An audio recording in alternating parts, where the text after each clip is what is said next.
nagtuturo ng daan patungo sa kaharian ng Diyos, meron namang biglang lumapit at iba naman ang request sa kanya. Mamagitan siya sa family squabble. Nagkakagalit ang dalawang magkapatid o ang magkakapatid tungkol sa mana nila sa kanilang yumaong magulang. At sabi niya kay Jesus, pwede bang mamagitan kayo at sabihin niyo sa kapatid ko na ibigay sa akin ang tamang mana na para sa akin? At sabi naman ng Panginoon, sino naman ang nagsabing dapat akong maging hukom sa mga kaso ninyo ng mga ganyan? Bakit kailangan niya akong isangkot? At sinabihan niya ang lahat, kasama na rin yung nag-request na siya ay makialam sa hatian ng mana, huwag kayong maging mga sakim. Ang pagmamayari ng maraming bagay na hindi nagbibigay ng katiyakan, ng kaligtasan, ng katiwasayan sa inyong buhay. So the man wanted to bring Jesus' spiritual ministry down to worldly and materialistic levels. Pati si Jesus gusto nilang isangkot sa kanilang mga hatian at mana-mana issues. Alam nyo, kahit ngayon mga kapatid, merong mga taga-church, lalapit sa pastor para tulungan silang mangolekta ng mga pautang. O kaya lalapit sa pastor para tulungan silang mangutang. Na hindi naman dapat ginagawa dahil hindi naman yun dapat ang pinagagagawa ng mga spiritual leaders. At napaka-sensitive ng Panginoon sa totoong problema, hindi lang yung hatian ng particular mana, ng particular family na yon, kundi a general human condition of greed. Kaya hindi lang yung lalaki ang pinagsabihan niya, yung lahat ng nakikinig. Sabi niya, huwag kayong magpapakasakim. People could be enslaved by greed and want of security. Bakit man nagiging greedy ang mga tao? Kasi sa palagay nila, pag dumami yung nakuha nila, dumami yung kanilang ari-arian, yung naagaw nila sa iba, mas panatag at mas secure ang buhay nila.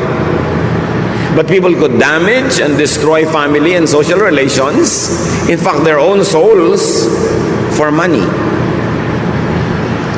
Hindi na naman natin kailangang lumayo sa mga sarili-sarili nating pamilya. Kumisan, mga kapitbahay, kaibigan, kamag-anak, nangyayari yan, nagkakawatak-watak ang mga pamilya, nagkakaaway-away, minsan nagkakapatayan pa dahil sa manahan at hatian ng mana. But the real problem here was exposed by Jesus. It is insecurity. People become greedy because they think that they have to protect themselves so that they could be more secure. But the real problem is not only insecurity but also ignorance on how to be secure. The problem is looking for the wrong solutions to insecurity, and that is by having more. Sometimes at the expense of being godly, at the expense of our relationships with people. The problem is looking for the wrong solutions in the wrong places. So the bigger problem of humanity is mistaken definition of what security and what wealth means. How do you define security? May mga magulang ang i-define nila na security para sa mga anak nila, kailangan ang mapangasawa mo mayaman. Kailangan may magandang trabaho o may magandang negosyo. Never mind kung hindi naman mahal. Never mind kung pangit pala ugali ng pinakasalan. Financial security lang ang iniisip. Hindi kasali yung emotional security, hindi kasali yung spiritual security. At iba ko minsan, madalas pa nga, ang konsepto ng tao kung anong ibig sabihin na maging mayaman. 99% yaman lang sa pera ang itinuturing na kayamanan. Because people could be so physical, people could be so materialistic. Luke 12:16 to 17. So Jesus told them this story. So may kadugtong agad na kwento ang Panginoon para ipakita ang point niya na hindi lang pera-pera ang buhay. A rich man's farm produced a big crop. And he said to himself, "What can I do? I don't have a place large enough to store everything." Ang problema ko minsan ng mga nagbubukid, magsasaka, maging big-time farmers, landowners, madalas, konti lang ang ani. Problema yon. Ito namang taong ito, dumami yung ani, sa palagay nyo na wala ang problema, nagkaroon ng bagong problema.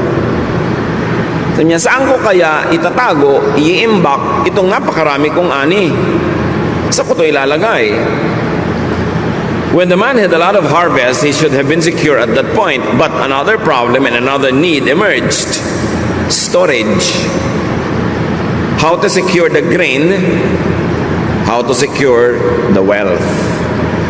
Luke 12:18. Later he said, now I know what I'll do. I'll tear down my barns and build bigger ones where I can store all my grain and other goods. Nagkaroon siya ng ideya. Paano lulutasin ang problema? Wawasakin niya yung maliit niyang kamalig o storehouse at magpapatayo siya ng mas malaki kung saan niya ilalagay yung kanyang maraming ani.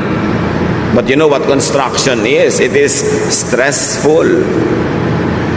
Subukan niyo magpagawa kahit ano. Stressful yan.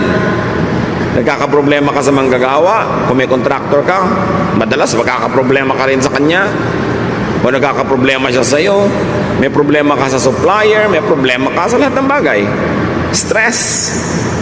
Luke 12:19. Then I'll say to myself, you have stored up enough good things to last for some years to come. Live it up. Eat, drink, and enjoy yourself. Now the man feels secure enough, or at least he thinks so. Sabi niya, at patapos ko maipagawa ang malaking lalagyan, magre-relax ako, magpapasarap. At sasabihin ko sa sarili ko, mag-enjoy ka. Luke 12:20-21. Pero may problema na naman eh. But God said to him, you fool, tonight you will die. Then who will get what you have stored up? This is what happens to people who store up everything for themselves but are poor in the sight of God. Maganda na sana ang takbo ng kwento, nakakita na siya ng solusyon, magpapalagawa siya ng malaking kamalig, isang malaking taguan ng kanyang mga bagong ani, at sabi niya, matagal-tagal din ako magre-relax kasi marami akong naipon. Pero sabi ng Panginoon, alam mo, mamamatay ka na ngayong gabi. Pambihira naman bad news, no? Mamayang gabi na talaga, hindi next week. Mamamatay ka na mamayang gabi, sino ngayon ang makikinabang ng lahat ng pinaghirapan mo? At sabi ni Jesus, ganito ang mangyayari sa lahat ng mga taong sobrang nag-iipon, sobrang nagpapayaman, pero sila ay mahirap, maralita, dukha sa panukat at sa tingin ng Diyos. Ngayon, bago tayo magkalituhan mga kapatid, maglinawan muna tayo. Ang pagpaparami ng ani, ang pagpapalaki ng mga taguan ng mga ani, ang pagpapayaman, by itself, hindi masama. Madalas nga, mabuti yun. But in this particular case, of this particular man, yung pagpapayaman niya, naging mahirap siya sa tingin ng Diyos. In other words, marami siyang ginawa na hindi dapat ginagawa ng maka-Diyos na tao. Marami siyang pinabayaan, marami siyang nilabag ng mga kautusan ng Diyos para lang siya yumaman. Kaya kahit yumaman siya materially, lalo siyang humirap sa tingin ng Diyos. At mabuti magkalinawan tayo mga kapatid, may mga yumayaman pero hindi naghihirap sa tingin ng Diyos kasi sa pagpapayaman naman nila, hindi sila gumawa ng masama. Hindi sila nagpahamak, hindi sila naging sakim, hindi sila nang agaw. Kasi remember, ang context ng kwento na ito ay yung agawan ng mana at yung pagsasabi ni Lord na hindi nadadaan sa mga nakukuha mo, napupunta sa iyo, ang ikabubuti mo. So obviously, ang konteksto ng kwento ng taong ito ay marami siyang ginawang hindi maganda para lang yumaman. Naging mahirap siya tuloy sa tingin ng Diyos kahit sa tingin ng tao mayaman siya. Pwedeng dinaya niya ng sweldo ang kanyang mga manggagawa. Pwedeng nilamangan niya ang kanyang mga kapatid. Baka inagaw nga niya yung lupa na yon sa manahan. Kung ano man yung dirty tricks niya. Pero yung yumaman ka lang, lumaki ang iyong ani, nagpagawa ka ng maraming bangan, by itself cannot be bad. Pero may paraan ng pagpapayaman na masama. At yun ang tinutukoy dito. So maganda na sana ang plano ng taong ito, pero yung pala, God has other things in His mind. The man was feeling secure, but God thought otherwise. He thought that the man had all the reason to be insecure because this man is going to die soon, unprepared to meet his God. At maaaring hindi lamang ibang tao ang dinaya ng taong ito sa kanyang pagpapayaman, pati ang kanyang sarili. Paano madadaya ng isang tao ang kanyang sarili sa pagpapayaman? Kung sobra siyang nag-alala, tumaas ang blood pressure, lumaki ang puso, nagkaroon ng sakit sa puso, naging hypertensive. Kung sa pagpapayaman niya, sobra siyang na-stress, tumaas ang sugar levels, naging diabetic. Kung sa pagpapayaman niya, nagkaroon siya ng mga ulcers dahil sa stress, dahil sa pagpapabaya sa kanyang kalusugan. Kung sa pagpapayaman niya, maraming nagalit, na pwedeng patayin siya mamayang gabi dahil galit sa kanya, nadaya niya ang kanyang sarili. Dahil ang dali-dali na payamanin ang bulsa pero pahirapin ang espiritu, pahirapin ang kaluluwa at isuong ang sarili sa panganib. At inulit ng Panginoong Hesus sa kwentong ito ang isang katotohanan that the length and continuation of his life is not determined by his wealth. Hindi dahil sa kayamanan napapahaba ang buhay. Ito'y pwede pang maging mitya ng buhay o yung paraan ng pagpapayaman ang magpaiksi sa buhay kung pinabayaan ng tao ang kanyang kalusugan o inilagay niya ang sarili sa panganib. His wealth gathering could have even endangered and shortened his life. It could have blinded him to what was more important to secure, meaning his spirituality, his eternal life, his eternal standing with God, and his heavenly wealth. Pwedeng lahat yan mapabayaan sa sobrang sikap ng taong maging secure. They steal from Peter to give to John. To be able to give to their pocket, they steal from their brothers and sisters. They steal from their own selves. They steal from their own family. Anong ninanakaw nila? Time. Hindi na nila nabibigyan ng time ang pamilya, ang sarili. Hindi na nila nabibigyan ng time ang sariling maglingkod sa Diyos, sumamba ng tama. Nadadaya ang sarili nang hindi napapansin. A person could be materially rich, but spiritually poor sa tingin ng Diyos. At ito ang kaso ng particular person na ito. A man could have filled his life with stress and toxins in trying to become rich or richer. And here's the tragedy, the saddest cut of all. He won't live long enough to enjoy the fruits of his stressful labor. At ang tanong sa kanya ng Panginoon, then who will get what you have stored up? May mga tao na kung magpabaya sa kalusugan, magpabaya sa pamilya, magpabaya sa sarili, eh parang mabubuhay sila lagi ng matagal para makabawi. Hindi na maka-attend sa mga event ng anak. Di bali anak, pagtapos na itong project ko, biglang malaki na ang kinita ko, may pera tayo sa bank, babawi ako sa iyo. Di bali wife, di bali husband, babawi ako sa iyo. Pagka nakuha ko na itong deal na to, pag sigurado na yung pera natin. Di bali po tatay, nanay, babawi ako. Malay niyo kung makakabawi kayo. Sinong nakakaalam kung mabubuhay tayo na matagal? At sino naman ang nakakatiyak na lahat ng pinaghirapan niya at kinita ay siya rin ang makikinabang o baka iba? Ecclesiastes 2:18, suddenly I realized that others would someday get everything I had worked for so hard. Then I started hating it all. Si Solomon ito, na sobrang nagpakatalino, nagpundar, nagpayaman, pero sabi niya, alam niyo na pag-isip-isip ko, mamamatay ako, maaaring biglaan o kahit magtagal pa man, hindi rin ako ang gagamit at makikinabang sa lahat ng naipundar ko. Kaya bigla ako nawala ng gana, sabi niya. Ecclesiastes 2:21, when we use our wisdom, knowledge, and skill to get what we own, why do we have to leave it to someone who didn't work for it? This is senseless and wrong. Napag-isip-isip ni Solomon, kung ginamit mo lahat ng galing mo, husay, naghirap ka, makakapagparami ka ng kayamanan na iiwan mo sa mga taong hindi naman naghirap para doon. Pwedeng asawa mo o anak mo o sino man, o kung sino man bigla yung nakamana o nakasambot, nakasalo, nakaagaw ng kayamanan mo. Sabi niya, mali ito. So alin ang mali?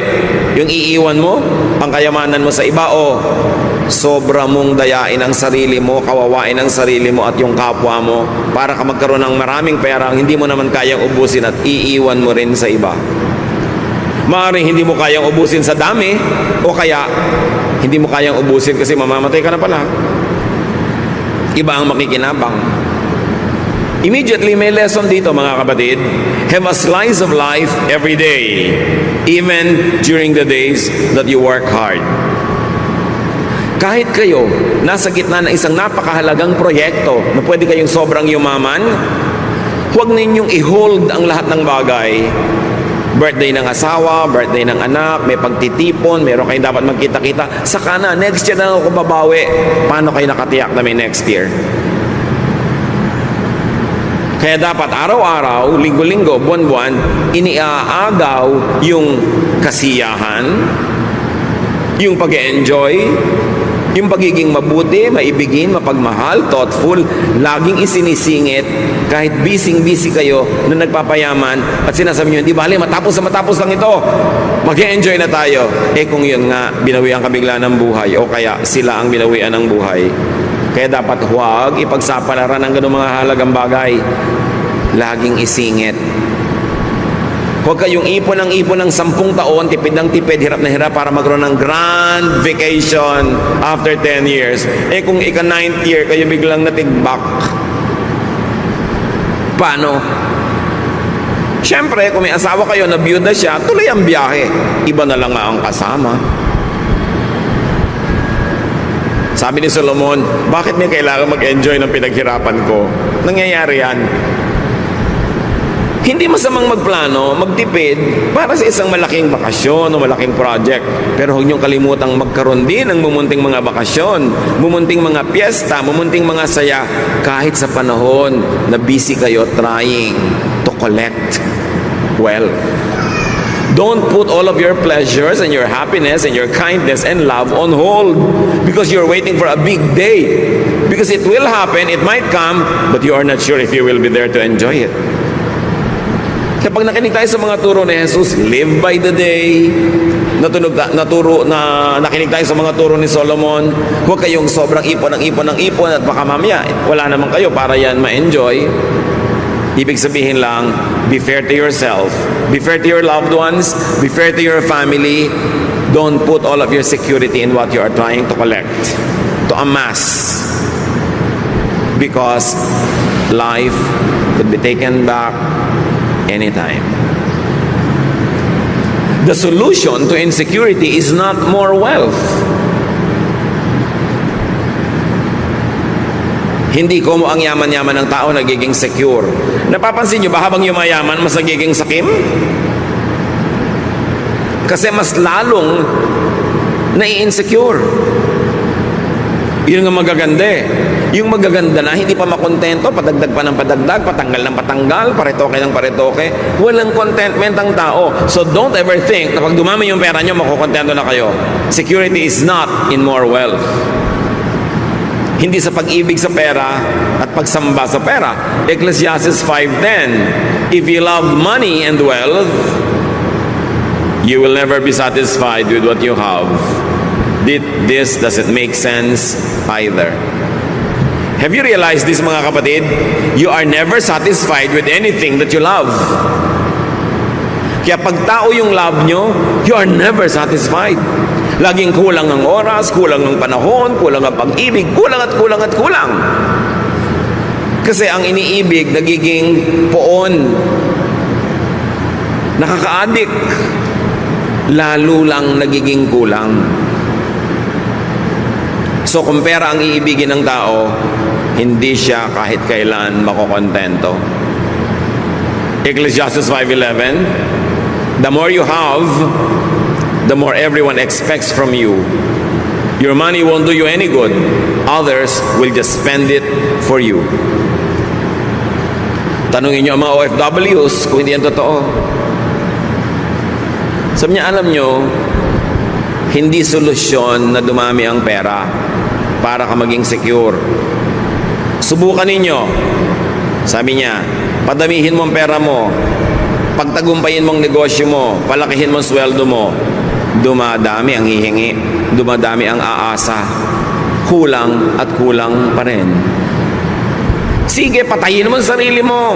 Magsakripisyo ka, magpakatandang dalaga ka, magpakatandang binata ka. Sige, kumita ka ng kumita.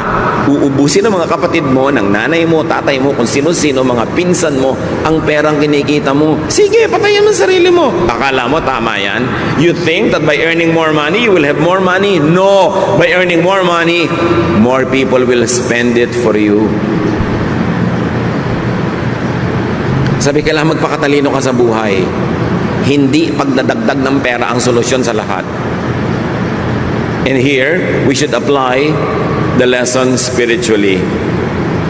People could self-destruct when they sacrifice health for wealth. Maraming ganyan. Inuubos ang kalusugan. They squander their health for wealth. They burn their candles at both ends. Nagkakasakit-sakit, nagkakasira-sira ang kalusugan, nakakakain ng mali o hindi nakakakain ng tama sa paghahanap ng pera, sa pagnenegosyo, sa pakikisama, sa pakikitungo, sa mga makakapagbigay ng malalaking deal. They squander their health. Okay, then they will have the wealth. Then they will have to squander all that wealth to get healthy again kasi nagkasakit na. May mga taong inuubos ang kanilang kabataan, ang kanilang lusog para magkapera. At pag nagkapera na, uubusin naman nila yun sa pagpapagamot dahil winasak na nila yung kanilang buong kalusugan. People could self-destruct when they sacrifice spirit for body. When they sacrifice peace and serenity for vexing materialism and worldliness. Bawat pag-alala, bawat takot, bawat nerbiyos, bawat galit, may bayad ang emosyon, may bayad ang spirito. Hindi nga lang laging nasusukat sa pera kaya hindi nahahalata. Kung pipili kayo, matiwasay na pamumuhay na hindi sobrang daming pera o ang daming pera pero ang gulo, doon na lang kayo sa matiwasay. Kasi malaki din ang bayad pag ang espiritu ay ligalig, gulo, vexed, stressed. May natural question naman ng mga tao, but how about our needs? Paano naman ang pangangailangan namin kung magre-relax na lang ba kami? What is the solution for and to insecurity? Luke 12:22-23. Jesus said to his disciples, I tell you not to worry about your life. Don't worry about having something to eat or wear. Life is more than food or clothing. Siyempre, ito ay poetic language, meaning exaggerated yung language. It doesn't have to be taken fully in its exaggeration. Hindi naman sinasabi ng Panginoon na huwag na kayo mag-isip kahit paano kung may kakainin ba kayo, may hanap buhay ba kayo, kundi huwag yun ang gawing pangunahing issue ng buhay. Hindi kailangang matabunan ng mga issue na ito yung mas mahalaga. Because life is more than just survival. Life is more than just existence. Ngayon, yung mga hayop, they are just there to survive and to exist. Kaya sabi sa Luke 12:24-30, look at the crows. They don't plant or harvest.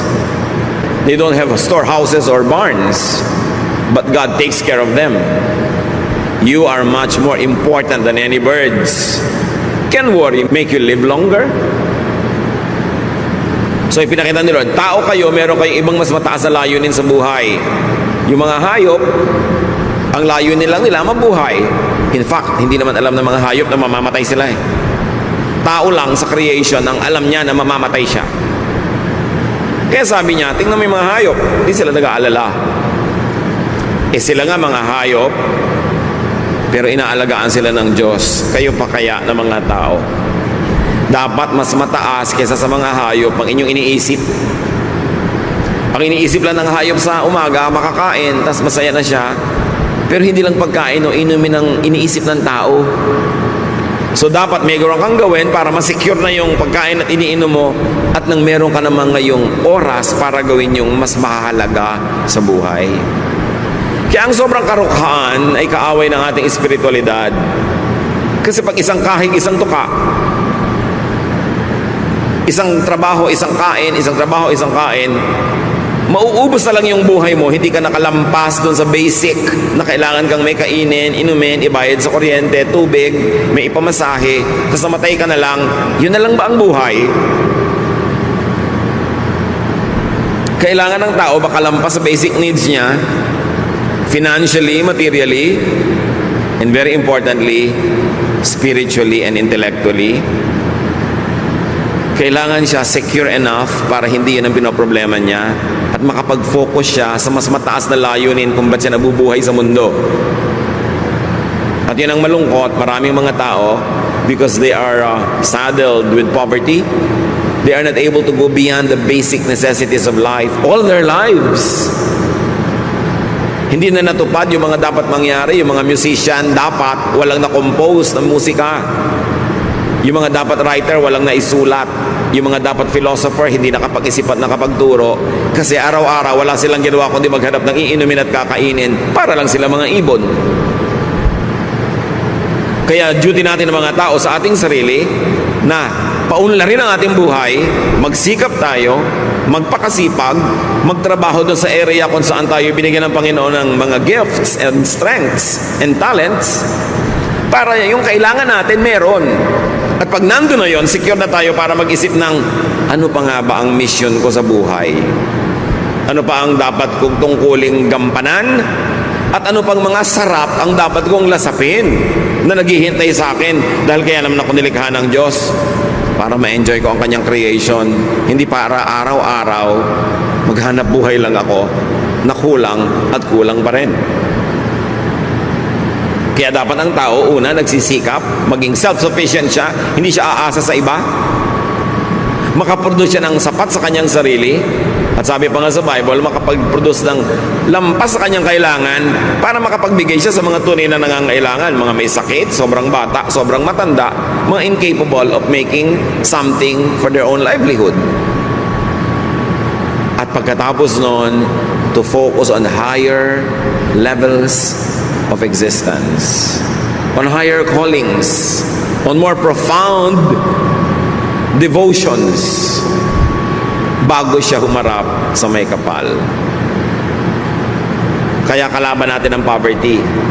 Ang solusyon, lahat magsikap.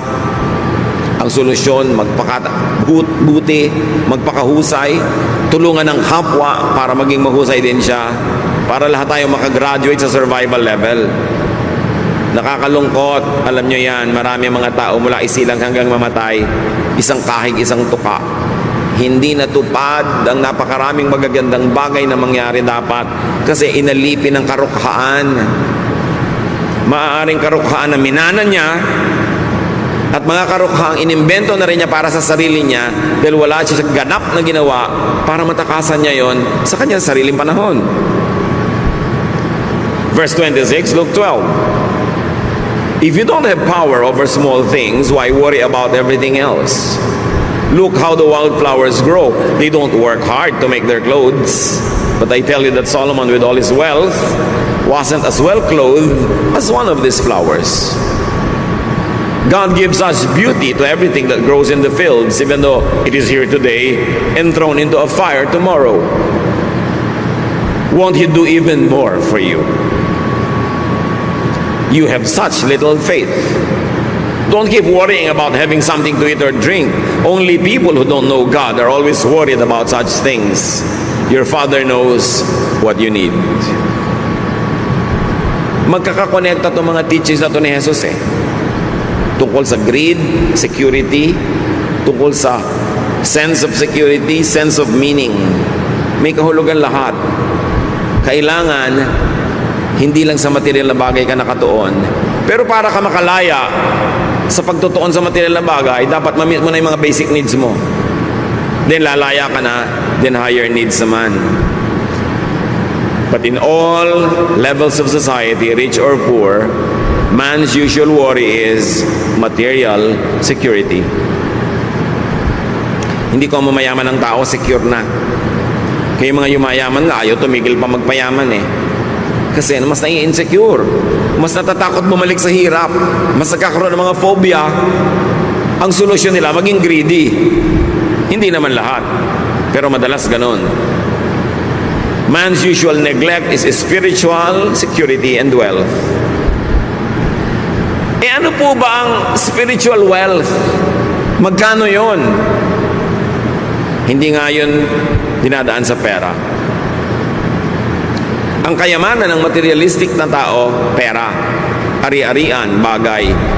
Ang kayamanan ng spiritual na tao, peace, kapayapaan, katiwasayan. Ang kayamanan ng espiritual na tao, yung kagandahang asal, kagandahang loob. Yung iba naman, kaya nag-aasal hayop kasi nga trying to survive. Pag hindi sila ng aga, wala silang kakainin. Nag-aasal hayop tuloy. Kaya mo sinisikap umunlad, maging mariwasa para hindi ka kailangan mag-asal hayop, hindi ka kailangan makipagkagawan, hindi ka kailangan makipagtulakan. You can afford to be ethical, you can afford to be giving and forgiving kasi meron ka naman. That's why it is doubly wrong for rich people to steal. Yung mahirap na tao, kailangan nakawin yung gamot na igagamot sa nanay niya, kailangan nakawin yung pagkain ipapakain sa anak niya, bagamat hindi tama at hindi maganda, at least mauunawa mo, nagnanakaw kahit gutom. Yung bundat na nagnanakaw pa, anong pang-unawa ang kailangan mo doon? Busog na, halos umaapaw na sa lalamunan yung kinakain niya, gusto pa kunin pa rin yung pagkain ng iba. Ang yaman na, patuloy pa rin sa pagnanakaw. That's doubly wrong. Because it's doubly wrong for a rich person to steal when he has no longer any need. Nanineglect ng tao ang kanyang espiritu dahil sa kanyang sikmura. Kaya dapat, pagsikapang yung sikmura, ma-secure, minimum, para may iba naman siyang maisip sa buhay na dapat gawin. Luke 12:31, sabi ng Panginoon sa pagpapatuloy, "But put God's work first, and these things will be yours as well." Sabi ng mga ibang popular versions, unahin daw ang kaharian ng Diyos at ang lahat ng ito'y mapapasayo rin. Seek first the kingdom of God and all this will be added to you. Ang tanong, what is the kingdom of God? Ano yung dapat unahin na kaharian ng Diyos at ang lahat ay mapapasayo rin? Ang sagot ni Jesus dito sa mga tanong na ito is, Jesus' answer is, first things first.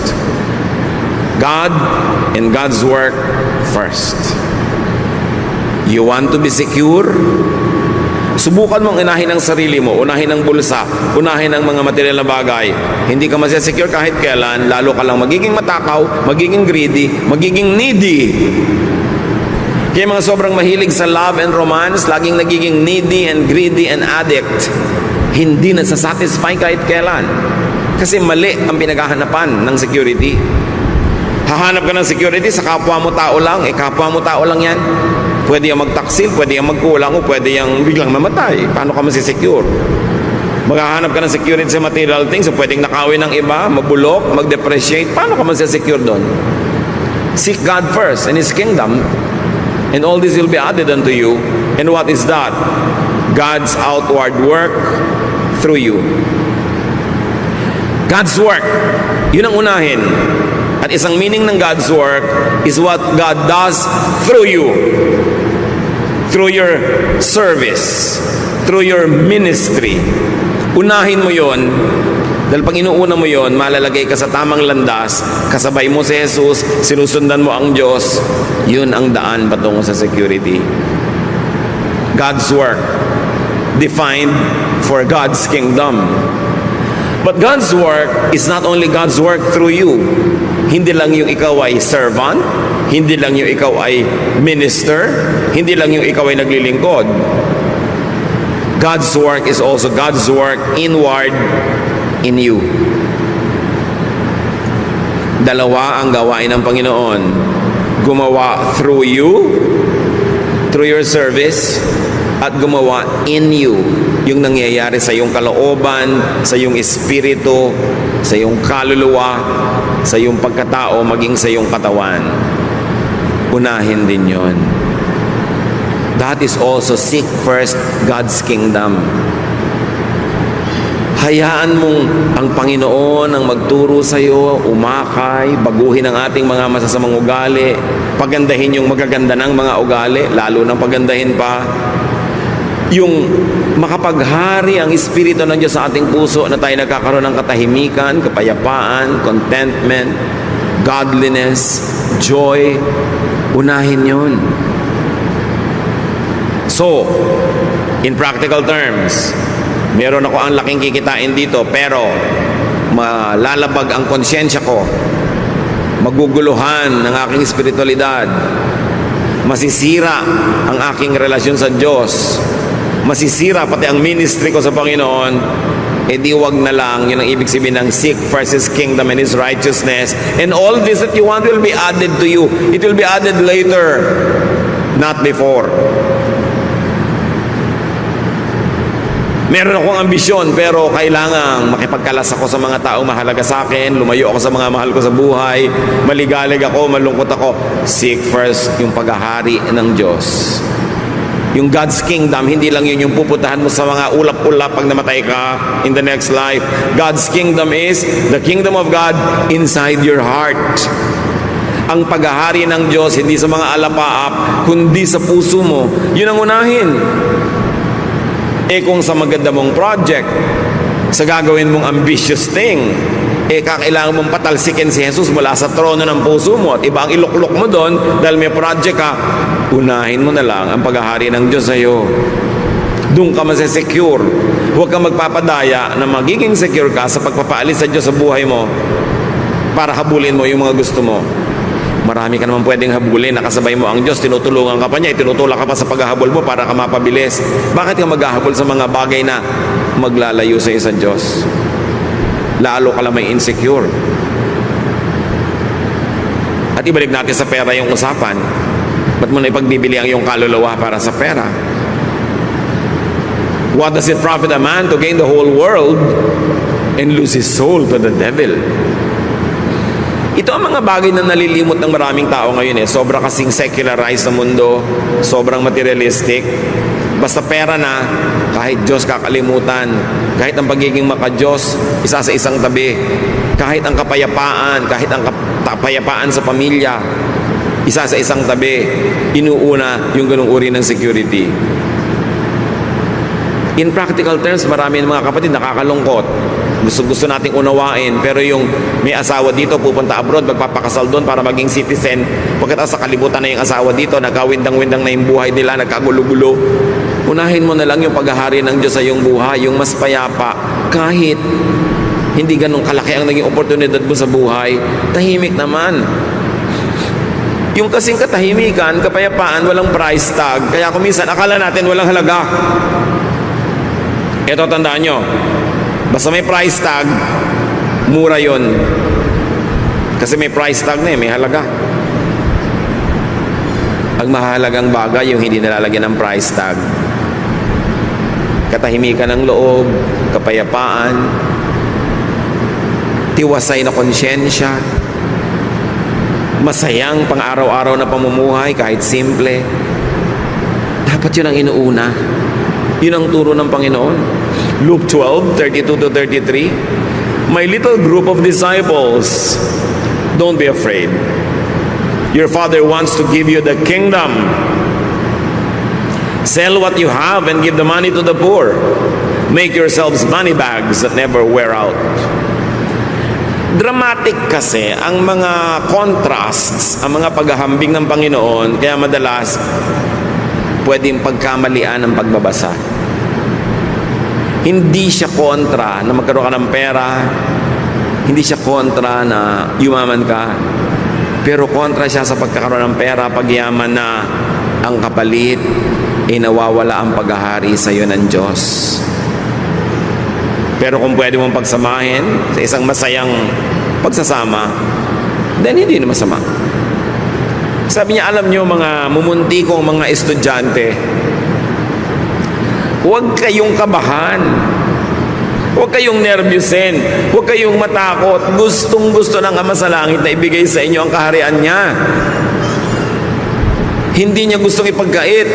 Kakampi niyo ang Diyos. Gusto niya kayong guminhawa. Gusto niya kayong sumaya. Pero unahin niyo yung paghahari niya. Pag binaligtad niyo, ang pinaghari niyo sa sarili niyo ay kasakiman. Ang pinaghari niyo sa sarili niyong puso ay masasamang espiritu, kasamaan, dahil gusto niyo lang magkapera, dahil yung kasi pagkakapera ay iniisip niyo magpapasaya. Yun ang kabiguan. Ang gawin ninyong mga savings, hindi lang savings ng pera, savings ng spiritual wealth. Huwag niyong kalimutan na bagamat kayo'y lupa, espiritu rin kayo. Huwag niyong itapon yung lahat ng espiritu para lang sa lupa. Nasasandali lang ang buhay dito sa mundong ito. Huwag malito. Kasi napakalakas ng tinig ng materialism. Napakalakas ng tawag ng sanlibutan na pwedeng mabingi ka doon at malimutan mo ang banayad at tahimik na patuloy na pagtawag sa iyo ng Ama. Jesus emphasizes, make deposits in the heavenly, in the permanent, in the eternal bank. Make your spirit rich first.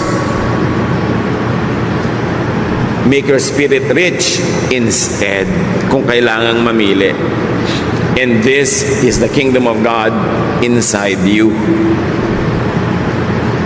Sa paggawa ng mabuti, nag-iimpo ka ng kayamanan sa langit sa kabilang buhay dahil siyempre may gantimpala yun. Pero nag-iipon ka rin ng kayamanan kahit dito pa lang.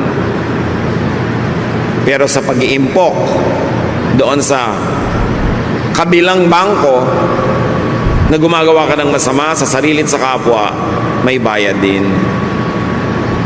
Kaya kung sobrang materialistic ang tao, ang tinuturuan ng Panginoon, reverse your values. Reverse the way you think. Balance your life, your focus, your preoccupation.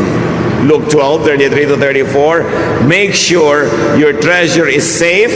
Where? In heaven. Where thieves cannot steal it and moths cannot destroy it. Your heart will always be there where your treasure is. So dito, pinapakita ng Panginoon, ano ba ang tunay na kayamanan? Yung hindi nananakaw ng iba. Yung hindi nabubulok at nawawala ng halaga. So ano man ang iniisip nyo ngayon mga kapatid na kayamanan, pero kung pwedeng manakaw ng iba, kung pwedeng maluma at mabulok, hindi yun kayamanan sa tingin ng Diyos. Sa tingin lang yun ng tao. At kung yun ang ating mga kayamanan at wala nang iba pa, napaka-miserable naman natin at pobre sa tingin ng Diyos. Kaya sabi ni Jesus, alam nyo, ang patabain ninyo, ang pakapalin ninyo, yung account nyo sa langit. Dahil walang pwedeng magnakaw doon. At yung langit mga kapatid, pwedeng dalawa. Yung pupuntahan ng tao matapos siya ay mamatay at maharap na siya sa Diyos, yun ang tinatawag nating eternal heaven. At may isa pang langit, yung daladala mo sa puso mo. Nandito na, ngayon na. Pag mayaman ka doon, ang kayamanan mo halimbawa, peace of mind. Sinong nanakaw nun? Ang kayamanan mo, godliness, honesty, contentment. Sinong pwede magnakaw nun? Kaya sabi, payamanin nyo yung kingdom of heaven in you and out there. Yun ang walang talo. Yun ang walang lugi. Heaven is that eternal home of the Spirit, but heaven is also the godly believer's heart. Where heaven comes down, where God reigns here and now. Gather treasures in heaven, meaning your heart. Gather treasures in the eternal heaven, meaning that place where you will go after this death. Dahil sa maiksing buhay dito sa lupa ka lang pwede mag-deposit doon. Pagkatapos ng buhay na ito, wala ka ng chance. Don't miss the golden opportunity to gather for yourselves treasures in heaven, there and here. Gather spiritual and intangible treasure that cannot be stolen. That is the solution to insecurity. Kasi ang tanong, paano ko masesecure? Lahat ng mga iniipon ko na nanakaw, naaagaw, di palitan mo kung anong iniipon mo. Yung hindi naaagaw, hindi na nanakaw, at dun ka palang magkakaroon ng kapayapaan. Hindi sasabing baliwalain mo ang iyong asawa na pwedeng manakaw o mamatay o maluma. Hindi ganon. Baliwalain mo ang iyong kotse o ang iyong bahay. Pero hindi sasabing no. Pero sinasabi lang, huwag yun ang gawin mong Diyos sa buhay mo. Gawin mo lang siyang dagdag, dekorasyon, icing. Pero hindi siya ang cake. Ang tunay na cake, yung kayamanan mo sa langit at sa puso mo. Sabi niya, and all this will be added to you. Idadagdag din naman eh. Pero dagdag lang yun. Hindi yun ang main thing. Gather intangible treasure that will not depreciate. Like peace, contentment, restfulness of the spirit, goodness. Baka nga yung akala natin, taong kahirap-hirap, siya pala yung mayaman sa tingin ng Diyos eh. At yung taong sineselebrate natin, ang yaman-yaman, ang hirap pala sa tingin ng Diyos. Paano pa kung ang yaman-yaman nasa tingin natin, tapos ang yaman-yaman pa sa tingin ng Diyos? Di ba? Heaven both ways. At pwede yun. Ngayon, kung hindi pwedeng sabay, ang sinasabi ni Jesus, unahin nyo na maging mayaman kayo sa tingin ng Diyos. Kasi ng tunay na kayamanang hindi nagmamaliw, hindi nababago, hindi naluluma, at hindi nananakaw. Do not just be rich materially. It will only cause more insecurity. Do not just be beautiful physically or on the outside, because it will also cause insecurity. Yung magaganda, mas insecure nga eh, kasi ang dali-daling mawala ng kagandahan. Isang sunburn lang na natupok. Isang maling pangyayari sa buhay, pwedeng mawasak ang kagandahan. O kaya kahit walang masamang mangyari, sa paglipas ng panahon, talagang tinatawag ng lupa ang kagandahan. Kaya ang pati sa Bible, ang sinasabi, gusto niyo maging talaga maganda? Hindi masamang magpaganda sa labas, pero dapat mas maganda kayo sa loob. Kasi sa kalooban nakatingin ng Diyos. 1 Peter 3:3-4. Don't depend on things like fancy hairdos or gold jewelry, but expensive clothes to make you look beautiful. Be beautiful in your heart by being gentle and quiet. This kind of beauty will last, and God considers it very special. So maganda ka ba sa tingin ng Diyos? Yun ang unahin. Tapos maganda ka pa sa tingin ng tao, di doble, may bonus. Pero ang ganda-ganda mo sa tingin ng tao, tapos sa Diyos, hindi pala, lugi ka. Mahalaga unahin kung ano yung mas spiritual, ano yung nagtatagal, at ano yung mahalaga sa Diyos. Ano ang mga insecurities natin, mga kapatid? What are we insecure about? Siguro, kaya tayo insecure, yung pinaglalagakan, sinasandalan natin ng security, nananakaw, nawawala, kumukupas. Gusto ng Panginoon, matahimik tayo, magkaroon tayo ng sense of peace. Kaya gusto niya, maiba yung pananaw natin kung ano ang mahalaga, kung anong pinapahalagahan. Be changed by the renewing of your mind, so that you may prove what God's will is, His pleasing and perfect will. Sinasabi sa Romans. Kaya mahalaga, kung nai-insecure tayo, tanungin nyo, bakit ako na-insecure? Kasi yung kinakapitan ko, yung hinahabol ko, Hinahangad ko, iniingatan ko, nawawala, nananakaw. Hindi pala ito ang gusto ng Diyos na unahin ko. That's why you have to let go and hold on to things that are eternal and important. Dear God, we thank you for reminding us about what is truly important. Dahil mahal nyo kami, pinapahalagahan nyo rin kung ano yung mga gusto naming mumunting bagay sa buhay. Pero turuan nyo kami, Panginoon, unahin kayo. Unahin namin maging maka-Diyos. Unahin namin yung mga bagay na pinapahalagahan nyo para sa amin. Unahin namin alagaan ang aming espiritu, ang aming emosyon, ang aming kalusugan, kesa sa sobrang paghahabol sa pera, paghahabol sa tao, bagay na we are addicted to. Set us free from our addictions, O God, so we can really be truly free. At nawa yung kapayapaan yung maghari sa aming buhay dahil ang pinahahalagahan namin ay mga bagay na hindi nananakaw, hindi naluluma. Pagbulay-bulayan natin mga kapatid ang kahulugan nito sa ating buhay. Kanya-kanyang application sa ating buhay. Kanya-kanya tayo na insecurity, kanya-kanya ng hinahabol, kanya-kanya ng pinagkakabaliwan kumisan. Pero ito ba ang gusto ng Diyos? What will give you peace? What will give you inner happiness? That is what is important to God. Not what is measured by money or by price tags. Dear God, teach us. Kayo lumikha sa amin. Kayo ang creator. Kayo yung manufacturer. Yung design ninyo, Panginoon, ang masunod sa aming buhay. Yung kalooban ninyo, plano nyo, ang manaig. Spend some time with the Lord. Surrender to the Lord your insecurities. Seek God's power to transform our values so we can attach value to what is really valuable to God. Dear Lord, guide your people. Enlighten us. Take away the cobwebs from our eyes so we can see clearly kung ano ang tunay na kahulugan ng buhay at kung ano ang mahalaga sa aming buhay. Be with the Lord in silent meditation.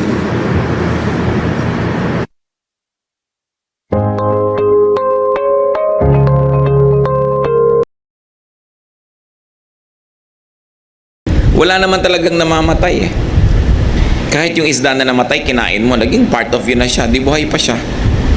Kahit na ikaw kinain ka ng pating, buhay pa yung pating. So there's a part of you that continues to live. Yung kinain mong papaya, hindi naman siya namatay, naging part of you. Nabulok ka, naging lupa ka uli, kinain ka naman ng luya, naging luya ka, patuloy na umiikot-ikot ang buhay. Yung spirito lang natin yung puwera sa kwento. We're talking about yung physical aspect of life. Wala talagang namamatay. We only take on new forms. That aside from biological life, marami pang ibang namamatay. Ideas, points of views, and values become obsolete. They become irrelevant. So ang tao na patuloy na mabubuhay at makikinabang sa buhay, yung marunong magsabing, ay obsolete na to, tapos na ang panahon ng ideya na ito, ibang ideya na. Tapos na ang system na ito, tapos na yung method na ito, meron namang iba. Kaya kahit yung mga entertainers who know how to reinvent themselves, they continue living. No? Pero yung napako na sila sa isang format, sa isang sistema, nagiging obsolete. Also, some relationships die. May panahon niya nagsisimula, umuusbong, namumulaklak, nagka-climax, tapos namamatay din. Some arrangements and transactions end. Some feelings die. Life is constantly renewing. So how do you benefit from such comings and goings? Well, minimize suffering and maximize enjoyment brought about by this reality. If things and people and ideas die, how will you have peace in life? Do not hold on tightly to anything or to anyone. Hold while the holding is good. Let go when you must. So be ready and willing to let go when it's time. Enjoy it to the maximum while it's there, while it lasts, and when it says goodbye, then say goodbye and say hello to another day. Alam niyo po yung umaalis, akala mo lang yun.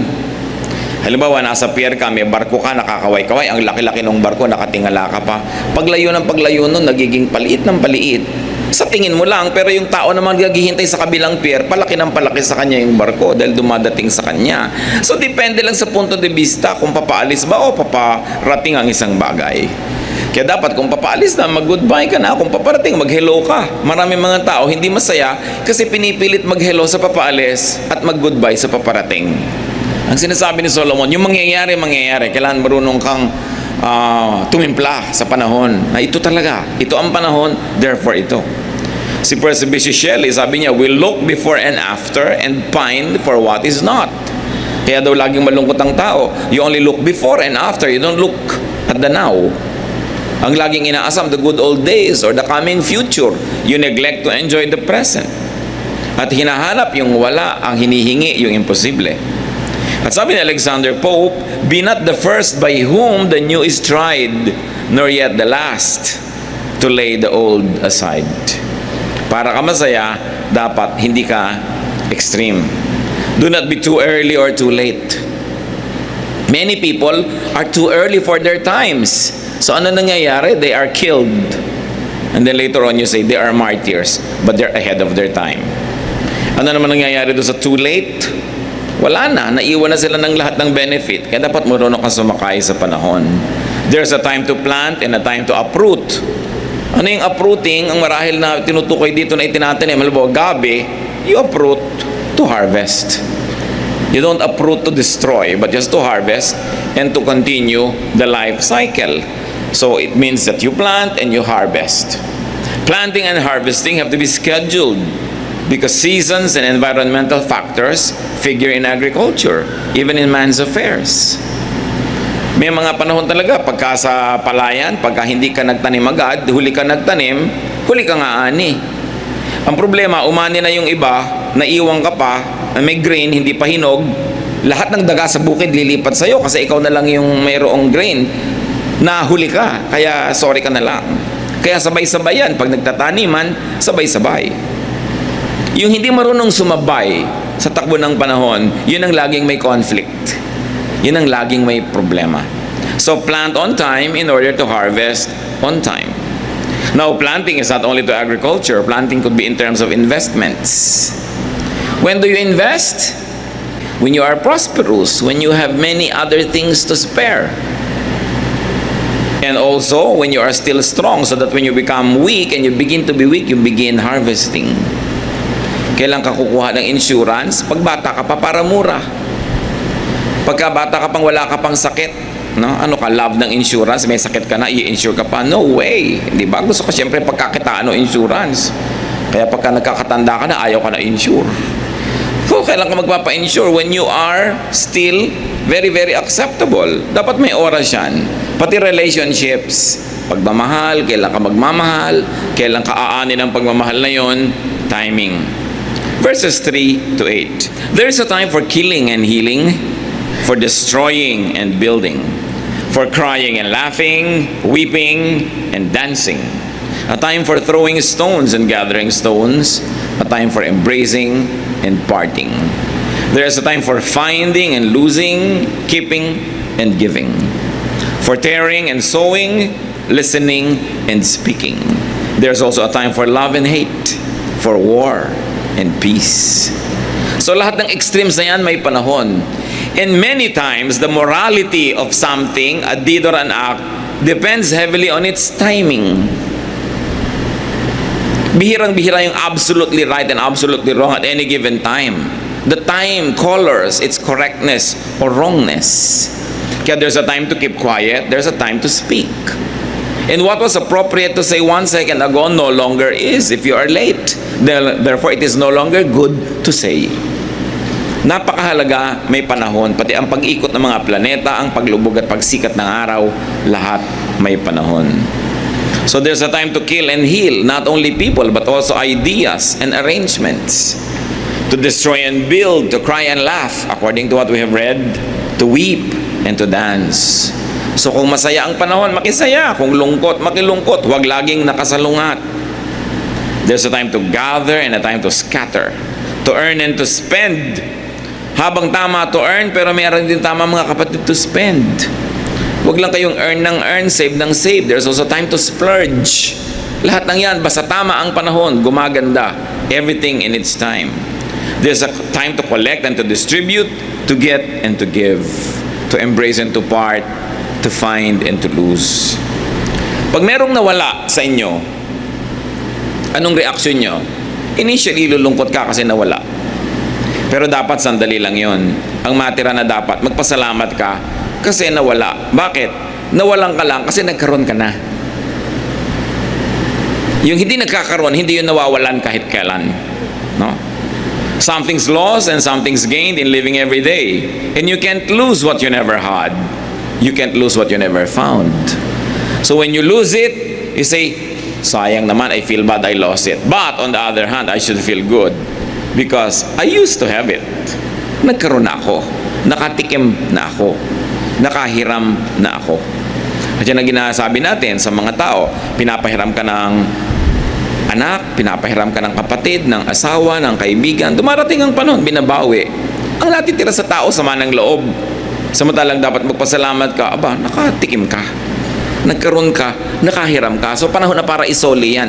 Because you cannot have everything and you cannot hold on to anything too long. Ang manghinayang ka, yung may asawa ka dyan ng 10 years na hindi mo minahal, tapos kayo biglang namatay, di sayang naman, hindi kayo nagkamahalan. Nagkaroon ka ng anak, hindi mo namahal. Nagkaroon ka ng magulang, hindi mo namahal. Tapos nawala, I won't begrudge you for feeling bad.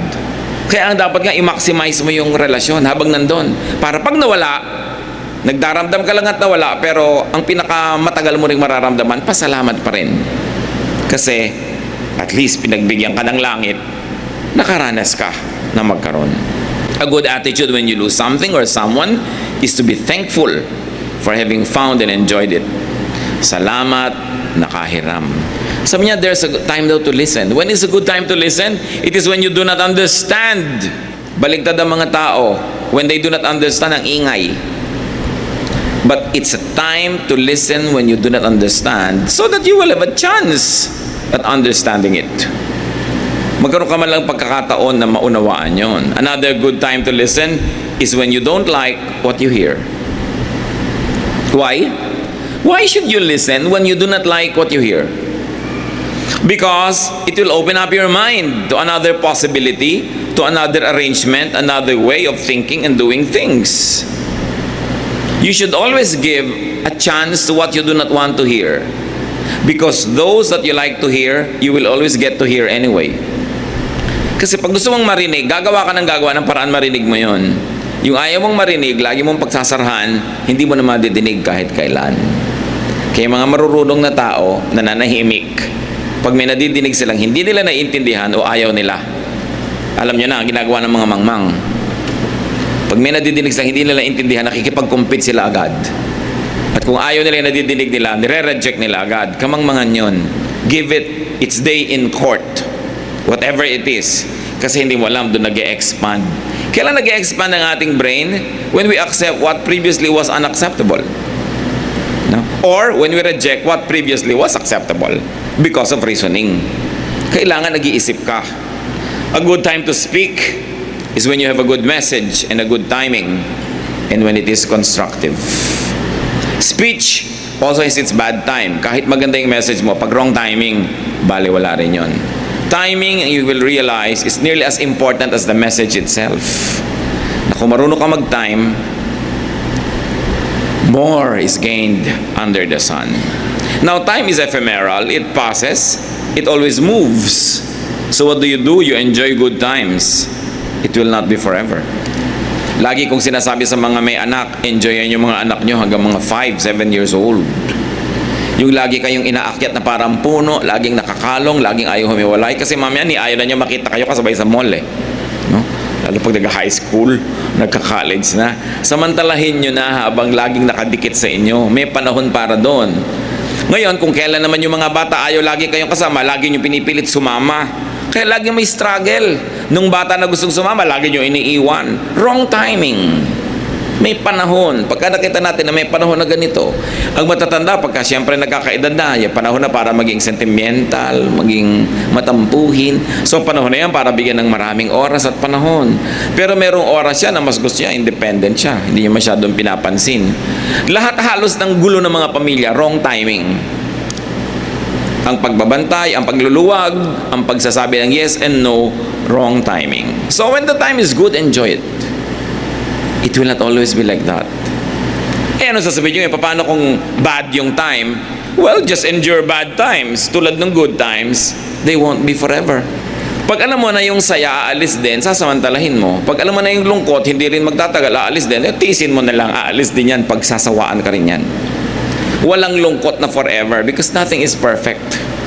Aalis at aalis. Ang mahalaga, pag sobra ka nalulungkot, sobra ka nahihirapan, just survive the night.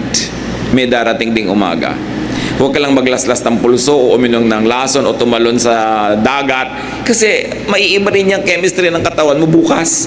Kahit sobrang lungkot mo ng alas 2 ng umaga, pag nag-alas 6 ng umaga, maiiba yan. Just survive. Kasi walang laging nandyan. Time keeps on moving. So though times cannot be totally controlled, we are told that human participation can help shape it. Totoo, hindi natin nakokontrol ang buhay, hindi natin mailalagay sa bulsa, hindi natin matatalian kung saan pupunta yung buhay, pero meron pa rin tayong nagagawa somehow sa general direction na pupuntahan nun. Sa general speed na magiging andar ng buhay, kaya lagi tayo nagpa-participate in a very positive way. It is our duty to ourselves to keep on learning, to be more and more and more knowledgeable so you can discern the comings and goings of the seasons and time your life according to such natural law. And what is nice, but spending more time doing good and attracting good. That is a good investment. Especially when you do not have any clear thing in mind as to what to do, keep doing good. You can never go wrong. Kasi nakakapagtanim tayo ng siguradong tutubo at magkakaroon ng harvest. However, doing good and such good deeds are not guarantees that you will have a very happy life. But they only position you for better chances at being happy. Yung iba sasabihin, bakit po ang dami kong ginawang mabuti hanggang hindi ako nag-enjoy? Pero ipinoposisyon mo ang sarili mo na mas posibilidad na tumanggap ka ng mabuti kaysa masama. At hindi pa tapos ang buhay, hintayin mo lang nang hintayin ang mga bagay na yan. Ecclesiastes 3:9-14. What does the worker gain from his toil? I have seen the burden God has laid on men. He has made everything beautiful in its time. He has also set eternity in the hearts of men, yet they cannot fathom what God has done from beginning to end. Said another way, Solomon tells us that man cannot fully understand God nor life. So huwag nila magsikap ng sobra. Unawain ng konti at sakay ka lang sa buhay. Ecclesiastes 3:12-14, I know that there is nothing better for men than to be happy and do good while they live, that everyone may eat and drink and find satisfaction in all his toil. This is the gift of God. I know that everything God does will endure forever. Nothing can be added to it and nothing taken from it. God does it so that men will revere Him. So the teacher makes sense of all the time offers by not studying life too much. Sabi niya, ganda naman pala eh. Hindi mo rin sobrang mauunawa. Huwag mo na lang sobrang unawain. Unawain mo na lang yung kaya mong maabot at yung hindi mo maabot, tigilan mo na ng kaiisip. Alam nyo, kuminsan, very mind-boggling to me personally. Pagka on a clear night sky, tiningnan ko yung mga planeta, ang lalayo. Gaano kaya kalayo ang lahat ng ito? Yung hindi maubos-ubos. Yung pagka sinasabi na 360 light years away yung isang planet, 1 light year is, the time that it takes for a light to travel for 1 year, the distance it covers in a year of traveling. Ang bilis-bilis ng light. 1 year na nagbabiyahe yung light na ganun, yung mararating niya is 1 light year. And then there are planets that are thousands of light years away. Can you comprehend space? Sabi ko, huwag na lang masyadong isipin. Sabi ni Solomon, masisira ka lang kaiisip dyan. No? Hindi mo rin naman sobrang mauunawa yan. Kaya intindi mo, manood ka na lang ng TV, enjoyin mo yung kinakain mong inihaw na pusit. Yan ang buhay. Huwag mo masyadong gawing masyadong profound. Kasi nahihirapan ka lang. It's useless, it's meaningless, it's like catching the wind. At sabi niya, itong gawin ninyo, kayang-kaya nyo ito maintindihan. Always enjoy life. Enjoy food and drink and work. They form a cycle. There's a very interesting relationship between food, drink, and work. Because work brings food and drink, and love for drink and food necessitates work. Kaya may relationships. Ganyan ang buhay. Magtrabaho ka, tapos enjoy the fruits of your labor. Kumain ka, uminom ka, magtrabaho ka ulit para may inumin ka ulit, kainin ka yan. Bago malaman, namatay ka na, tapos na yung buhay. Huwag ka nang masyado mag-isip. Sabi ganon. Problema na yan ng Diyos, yung mga hindi ipinapabunyag sa'yo, huwag mo nang masyadong alamin.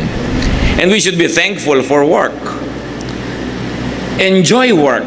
Kahit paulit-ulit nating basahin ang Ecclesiastes, makikita lagi dyan, enjoy your work. So what do you do when you don't enjoy your work? Change it. When you cannot change your work, change your attitude.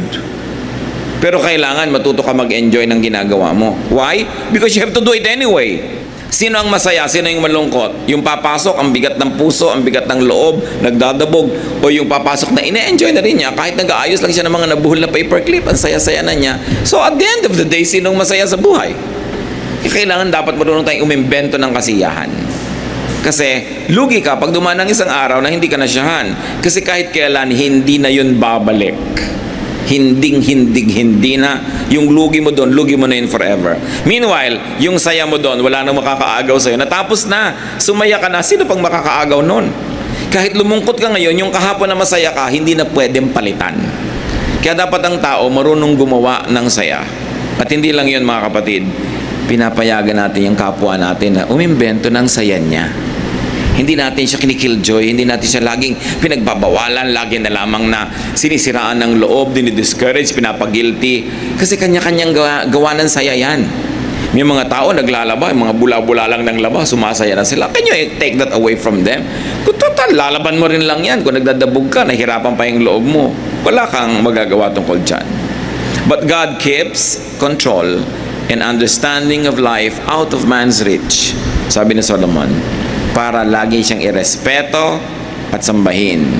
Merong hiwaga, merong misteryo ang buhay dahil may hiwaga at merong misteryo ang Diyos ng buhay. At sa lahat daw ng naiinawaan natin, lalo natin sambahin ang Diyos. Kasi naunawaan pala natin.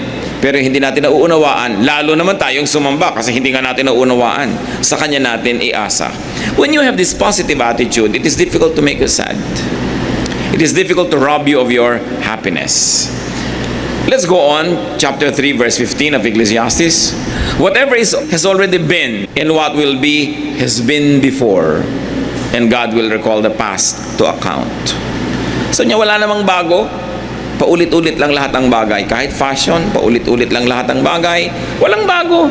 Kahit yung sasabihin mo may na-invento, na-discover, nalaman lang yung mechanism behind it, yung mechanics, yung method. Pero ando na yun dati pa. Kahit nung hindi pa nai-invento yung lightsaber na ilaw, nandun na yung ideya na yun, na-discover lang nung nag-iisip at kukutikot ng mga kung ano-ano mga bagay at nakakalikot dyan, tuloy nakakadiscover. Pero yung na-discover mo, dati nang nandun yun. Itinakda na yan, nung nilikha ng Diyos ang buhay, nandun na lahat. Nandun na lahat. Kasi sabi, huwag ka magyayabang. Therefore, huwag mo rin masyadong paguri ng sarili mo, lagi ka makakita ng bago. Kasi nandiyan na yan, walang bago. Luma na yan. Nakakataon lang na yung mata mo luminaw nung panahon na yun, nakita mo siya, pero dati na siyang nandun. Man can benefit from the cycles of life by learning from the past. No? Sabi niya, He will cause the past to account. Dapat lagi mong tinatawag yung past. O ano ba yung lesson mo? Ano ba yung naituro mo sa buhay ko? Para hindi sayang. Kahit tayo nagkamali nung nakaraan, pero lagi nating iniisip yung pagkakamali na yun, natuto na tayo na huwag na yung ulitin, benefit na rin yung pagkakamali na yun. The only way to benefit from a mistake is to learn from it.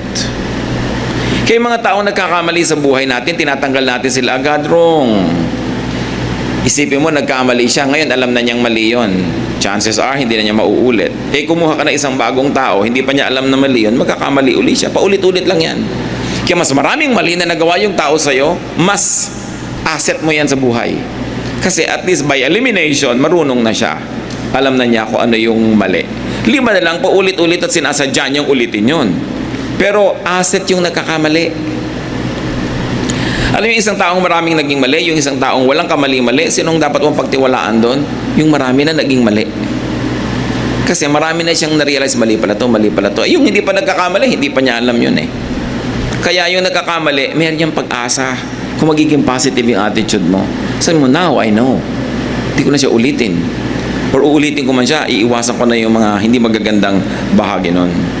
So much can be had when we are in tune with the cycles and the seasons. May panahon talaga. Kaya maganda yung nakatira ka minsan sa bukid, sa bundok, sa nature, kasi nakikita mo talaga yung cycles. Minsan, city life deprives you of that eh. Umuulan na nga, hindi mo pa alam. No? Gabi na nga, hindi mo pa alam eh, kung nasa opisina ka. Yung detached ka from nature. Pero yung malapit sa nature, mas nababasa niya yung takbo ng panahon. May takbo ang panahon. Halimbawa, rainy days talaga yan. Utang na loob, huwag ka namang mag-schedule ng kasalan. Huwag ka mag-June bride. Diba? Liba nilang gusto mo talaga, Independence Day, parade ang background ng kasal mo. Pero June bride, ginagaya mo sa Amerika, June spring, dito tagbagyo yun. Diba? Kaya pastor, kapakasal po ako ng June saan? Sa garden po. Anong susuot mo, iha? Bota? Ay, high heels. Lulubog ka sa putik, promise. June yan eh. Diba? Ang ipagawa mo kapote. Huwag trahe de bota, kakalad ka rin mo yan sa putik. Dahil June. So may panahon, hindi mo kayang palitan yun. So mag-indoors ka na lang kung gusto mo June. Merong mga kung ano-anong malalaking event, ilalagay niyo sa oras ng tag-ulan, tapos dasal kayo ng dasal na huwag umulan, pati Diyos pinapagod yung makinig. Nakatakda na, tag-ulan yun, mananalangin kang huwag umulan. Sumabay ka na lang. Di ba, huwag ka dun mag-event. O kaya lahat kayo naka-swimming trunks, sa debut mo, di okay lang umulan. Pero yung itatapat mo sa ganon, mahirap yun. Huwag mo nang ibahin yung nakatakda, nakasulat na yun eh. Kaya maraming struggle. At nakita ko po mga kapatid, ang daming ikakasal. Nagtatakda ng tagulan talaga, tapos wedding garden o by the beach. Pero ang trahe de boda, hindi pang beach wear ha, talagang pang ballroom. Tapos padasal ng padasal, pati church, napapagod ka dadasal, dasalan ng dasalan lahat. Kung ka kaya magdasal, tagulan talaga. Ba't yung sinasalugat ang Diyos? Diba? So, kung magigawa kayo ng schedule, at yan i-apply nyo mga kapatid sa marami pang ibang events of your life, may panahon talaga. Pagka Burman, sa mga hikain, talagang sinusumpong yan. So, huwag kayo dyan gumawa ng event na ayaw nyo may dala-dala kayong hika to the event. Dahil may panahon eh. Sabi ni Solomon, there is a time for every matter under heaven. Kita nyo, pagka-enrollment, pag graduation, pag-pasok. Kita nyo, pag oras ng pasok, yung hindi pumapasok, sa oras ng graduation, hindi ko mag-graduate. Hindi siya kasi kasali sa tamang oras. Napakahalagang isipin. 16 to 17. And I saw something else under the sun. In the place of judgment, wickedness was there. In the place of justice, wickedness was there. I thought in my heart, God will bring to judgment both the righteous and the wicked. For there will be a time for every activity, a time for every deed. Sabi niya, napansin ko, hindi naman laging may katarungan. Hindi laging napaparusahan ng mali. Pero naisip ko rin, dahil ang Diyos ay makatarungan, siguradong may oras din ng paghuhukom ang lahat. Kaya huwag kayong maiinip sa judgment ng Diyos. Don't take vengeance. Don't avenge yourself. Sabi ni Lord, vengeance is mine, timing is mine. The teacher places prevalent injustice and violence in perspective. Minsan marami nagtatanong, bakit po naghahari ang masasama? Ayan, sabi ni Solomon. Tatapos din yan, may oras yan, mayroong oras ang Diyos para dyan dahil may oras para sa katarungan. Since God is good, injustice and violence will be judged. Kaya kayo nagagawa ng injustice, ng violence. 1, stop positioning yourselves in a place where you could be abused. And 2, don't take revenge. God will have His time for vengeance and for justice. Pero hindi naman kung may oras ang Diyos, ibig sabihin lagi mo nalang i-expose ang sarili mo to danger and to injustice. When you can help it, try not to be there. If there is injustice, do not be the object and the subject of it. Pero sa mga nangyari na, huwag nating laging sisihin ang panahon. Alam nyo, isa sa mga pinakasayang na ginagawa, yung pinagsisisihan ng lumipas na. Minsan ka nang na-disadvantage dahil may maling nangyari nung nakaraan. Pero tuwing pinagsisisihan mo yon, nadi-disadvantage ka uli. Ulit-ulit kang nadadamage tuwing nagsisisi ka. So, hindi naman dapat remorse ang kailangan. Kung nagkamali tayo, repent. What is repentance? You turn from bad and turn to good. Stop doing wrong and start doing right. That's repentance. To be restored, to be corrected. So kung may nagawa na tayong mali na noon, huwag nyo nang sisihin ang sarili nyo pa ulit-ulit. Learn from it and get on with life. At ganun din, huwag na nating sisihin yung kapwa natin paulit-ulit. Kasi nagkakalayo lang ang loob natin, nagkakagalit lang tayo kasi sisi, hindi na rin naman maibabalik talaga. So, matuto mula sa pagkakamali at ituloy ang buhay. One who presently suffers injustice or violence could find comfort in doing what could be done, in hoping in God's cycles, in the end of everything, especially evil. And by knowing time, you will have an eternity perspective. Mahalaga din nakikita natin yung buhay, hindi lang from a very short range, but from an eternity perspective. Ano ba ang kinalaman nito doon sa magpakawalang hanggan? Makikita natin, may lugar yan, imposibleng walang lugar ang Diyos para sa pagtutuwid ng mali at pagbibigay ng gantimpala sa tama. Chapter 3 of Ecclesiastes, verses 18 to 20. I also thought, as for men, God tests them so that they may see that they are like the animals. Man's fate is like that of the animals. The same fate awaits them both. As one dies, so dies the other. All have the same breath. Man has no advantage over the animal. Everything is meaningless. All go to the same place. All come from dust, and to dust all return. Ang tinutukoy ni Solomon, siyempre, yung physical life, yung body. Sabi, sino may sabi sa'yo na mas mataas ka sa hayop? Pareho lang kayong mamamatay. Yung kapalaran mo, sasapitin din niya. Pero hindi naman ito ang tunay niyang mensahe. Ang ibig lang niyang sabihin, huwag mong isipin na better ka than animals, better than others, better than this, better than that. Man should not take himself too seriously. That man should not be too proud. That man should not deny or restrain his earthly side too much. Kasi kung minsan sabi mo, oy, panghayop lang yung behavior na yan, yung kumakain ng sobra. Kung minsan gusto mong kumain, sobrahan mo. Kung hindi mo laging ginagawa, lumigaya ka, gawin mo. In other words, ang sinasabi ni Solomon, huwag ka namang masyadong magpaka-tao as against being animal or animalistic to the point na para ka ng poon, para ka ng santo, hindi ka na tao totoo. Huwag ka masyadong serious. May commonalities kayo ng animals. Kahit sinasabi mo pag may espiritu ka, may kaluluwa ka. So do not deny always your human side. Kasi madalas natin yun we say no to everything that we deem is so human or so earthly. But we are of the earth, we are of dust. God remembers that we are dust. Kaya pwede nating indulge yung part natin na yun so long as we don't harm our spirit. So meron kasi ang mga tao sa sobrang pagiging conservative or religious or whatever, nalilimutan na nila na tao sila. At inaalis na rin nila sa kapwa nila yung pagiging tao, nagiging idealistic ang pananaw nila sa lahat. Meron pa nga, Christian ka, kahit namatay nanay mo, huwag kang iiyak. Meron ganon parang ayaw umiyak dahil Christian. Kaya nga inimbento ng Diyos ang lacrimal glands dito para mag-manufacture ng luha. So kung napapaiyak ka, di umiyak ka. Yun ang point. Umiiyak ang kambing, umiiyak ang pagong, umiiyak ka rin kahit ka religyoso. Dami ko nang nadinig na ganyan, hirap na hirap kasi hindi sila makaiyak dahil Christian, dahil po parang nakakahiya sa Diyos. Bakit nakakahiya? Jesus wept nga So mo dapat tinatanggal sa sarili mo yung ganong pagiging earthly because you're also of the earth. It's part of your dual nature that you're a spirit and at the same time you are a body. At hindi yun dapat laging tinatanggihan. Yun lang na man should not take himself too seriously. Ecclesiastes 3:21 to 22. Who knows if the spirit of man rises upward and if the spirit of the animal goes down into the earth? So I saw that there is nothing better for a man than to enjoy his work because that is his lot. For who can bring him to see what will happen after him?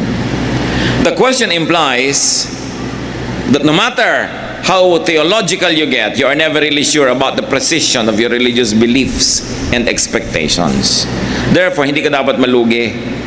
Whatever your concept of afterlife is, hindi mo dapat baliwalain yung present just for the concept of an afterlife. Because your concept might be wrong. Your concept might have some imprecisions. So what will happen, nalugi ka na forever dahil hindi mo na-enjoy yung mga pang dito, laging puro pang doon sa kabilang iniisip mo. Kasi sabi ni Solomon, don't take yourself too seriously. Enjoy the moment. When eternity comes, enjoy it. But don't always deny yourself for the sake of eternity. God places you here now because you're supposed to be here now. Kung gusto kanyang nasa kabilang buhay na, di kinuha ka na niya. Nandito ka pa, therefore live to the fullest. This observation should make people live life in order to go up to heaven, dahil sinasabi niya talagang mayroon. But also, this observation should make people live life in order to live heaven in this life. Dapat when you leave this life, pag umalis ka na dito, you will live in heaven. But while you are here, you must live heaven here.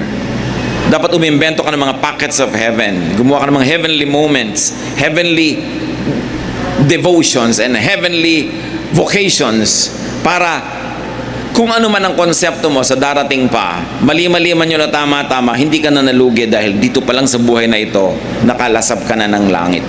At mahalaga yon because there's heaven in both sides of eternity. Kung i-analyze natin ang sinasabi lang ni Solomon sa chapter 3, be on time. Greatest happiness, greatest benefit is by being on time. It's the best way to give the most to life, and it's the best way to get the most out of life. Panginoon naming Diyos, salamat sa chapter 3 ni Solomon. Ang daming dapat isipin. Ituro mo sa amin kung alin yung konting mahalaga na relevant sa amin. At pagdating ng panahon na yung iba pang mahalaga na hindi relevant ngayon, ipaalala mo sa amin. Masuri namin at maging kapakipakinabang din sa amin. Pakita mo sa amin, Lord, ngayon ang mga ginagawa naming sobrang huli. Kaya tuloy, hindi nagiging maganda ang buhay. O sobra namang maaga. Kaya hindi pa handa ang mga bagay, nahihirapan ang marami. Ituro mo sa amin, Panginoon, yung ginagawa naming out of time with life, out of time with the seasons, and out of time sa mga pangangailangan at mga realities ng mga mahal namin sa buhay. Teach us to be sensitive. Magbulay-bulay tayo sandali, mga kapatid. Humingi tayo ng personal na mensahe para sa ikabubuti ng ating buhay. Be alone with God in some moments of reflection.